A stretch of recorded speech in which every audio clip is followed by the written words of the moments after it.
Honor 近日推出最新中高階電話系列 Honor 400 Series， 有齊 Honor 400 Pro 5G、Honor 400 5G、Honor 400 Lite 5G 三款型號選擇。今日就等 CSL AI 手機專員同大家詳細講解新機各自嘅個人之處啦。Honor 400 5G 同埋 Honor 400 Pro 5G 都配備2億像素 AI 超高清主鏡頭同埋1200萬像素超廣角鏡頭，利用 AI 演算法降低環境噪音，再透過 AI 超級對焦增加細節，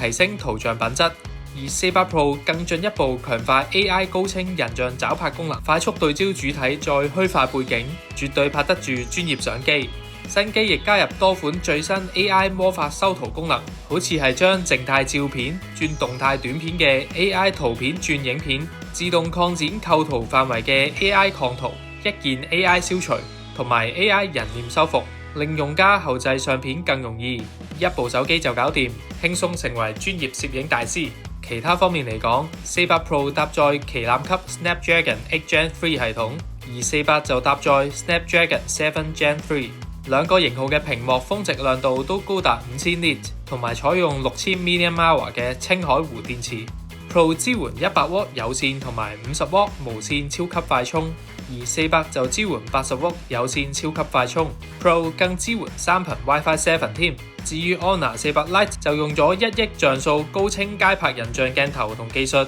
，3倍感測器內變焦，靈活控制取景程度，而人像模式亦有3種焦距，配合埋自然散景演算法，以明確區分唔同分層，仲有 Face SR 技術增強面部細節同質地，影出最靚人像相。Lite 最值得關注就係安裝喺手機側面嘅 AI 相機按鈕，只要撳一下就可以啟動手機影相，長撳就可以開 Google Lens 嚟搜尋身邊物件，或者複製圖片中文字，非常方便。400 Lite 仲獲得 SGS 5星抗摔防水認證，